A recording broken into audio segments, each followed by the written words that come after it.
John McNichols left an undeniable legacy on the sports of cross country and track and field.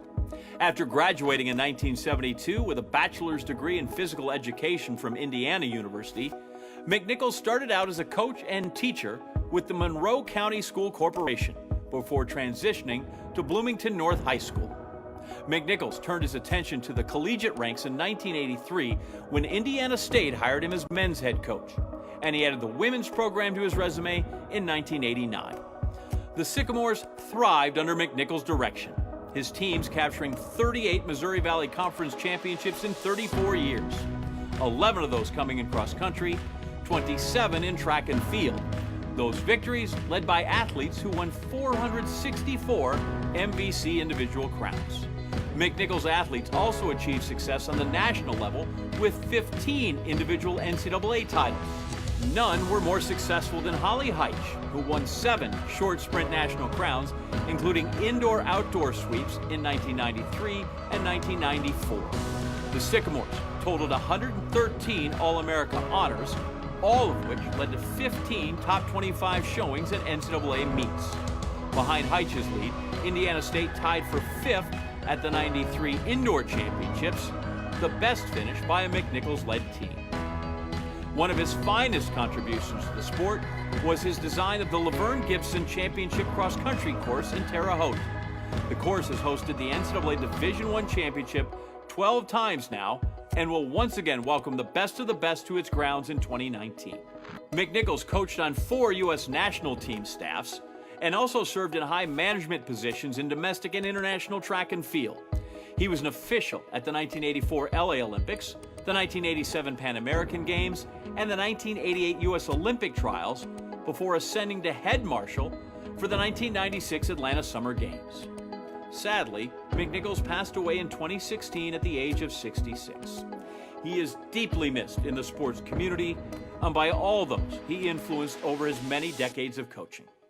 The late John McNichols, 2018 Coaches Hall of Fame.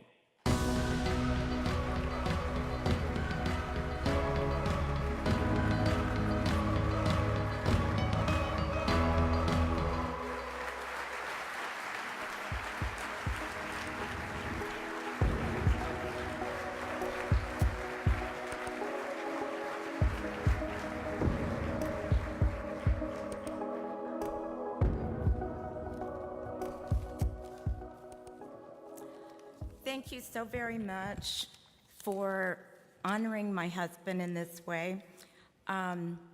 We were married for 46 years, and I'd like to take just a moment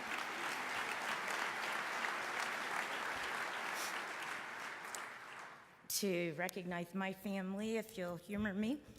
My son, our son Matt, and his wife Julie, and daughter Rachel, her husband Jamie McDowell, daughter Janie Zabo. Her husband John is at home with 2 little ones in Terre Haute, Indiana, 2 of 10 wonderful grandchildren.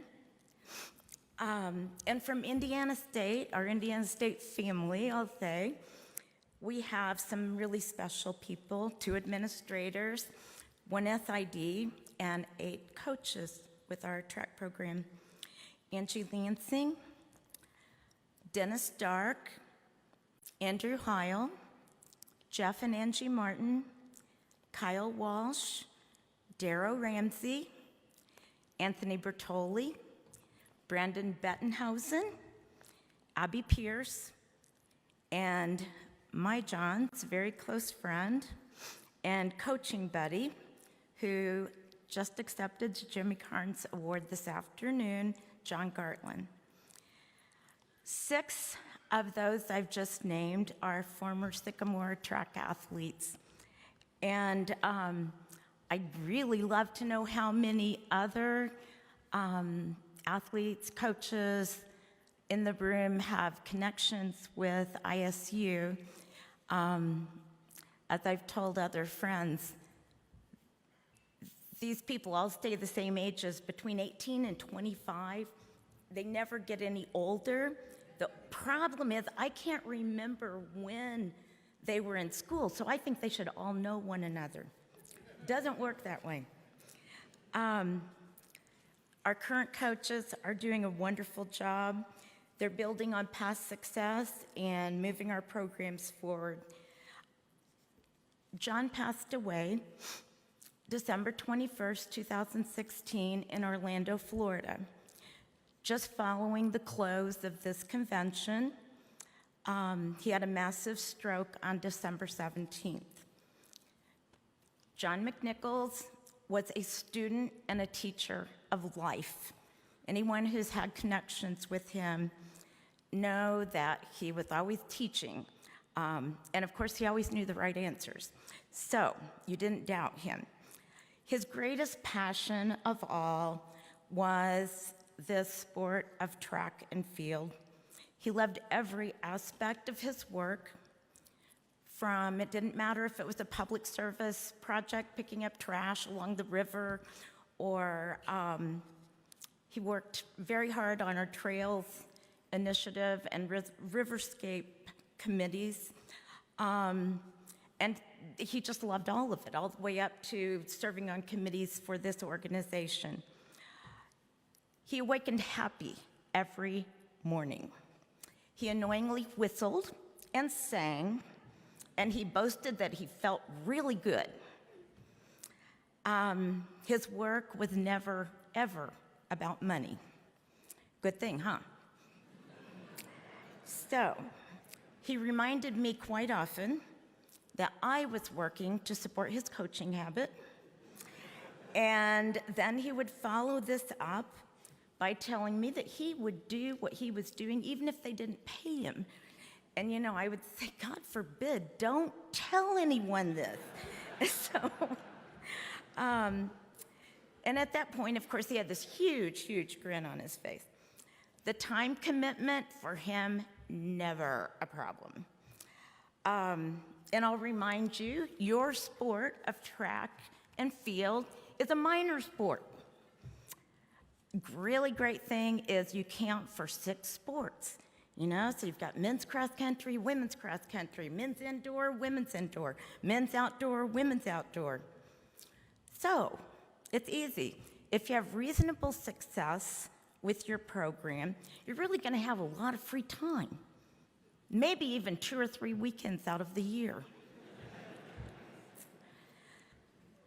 At Indiana State University, we have a very high percentage of first-generation students, many of whom have very limited experience away from their homes and their home environment, their towns and their schools. John really wanted these athletes to learn in every fashion and enjoy every trip that they took. So, on their tours with Coach, they endured his stories, his shortcuts, which weren't always so, and they've all compiled their personal memories, which are pretty funny if you have time to listen to them. He treated his athletes as men and women. When he came home, they were his kids, sometimes our kids. And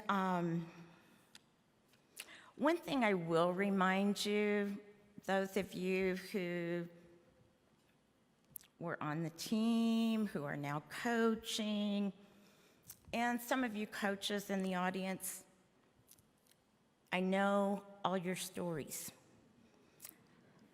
I know your faults, and each time you caused him any grief at all. His athletes called him the big guy. I always thought that was kind of humorous. They laughed at his travel stories and made fun of his shortcuts. But they have said he was like a father, and they loved him. Over 33 plus years of coaching at ISU, there were a few who didn't quite complete their tenure on the best terms with my husband. Slowly but surely, most of those student athletes came back. It might have been 10 years later, it might have been 20 years later, it might have been 30 years later.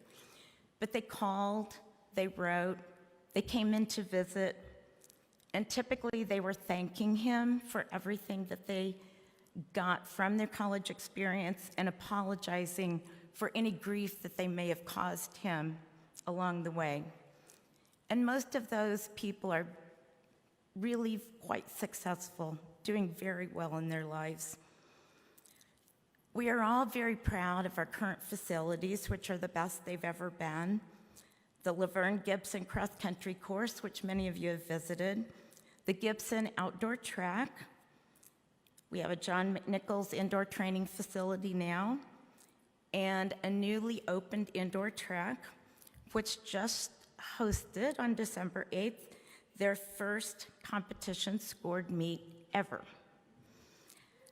Following John's death, we formed the John McNichols Memorial Fund, and this fund will be giving back to the track and cross-country program specifically for many years to come. John was really relentless. I've heard this word a couple times. Very relentless in his pursuit of bettering athletes, the ISU program, and the track and field community overall. He loved his work with an undying passion that most people never find in a lifetime, and he made things happen. In closing, it is my hope that when you crossed his path, you felt some level of respect for him. Thank you very much.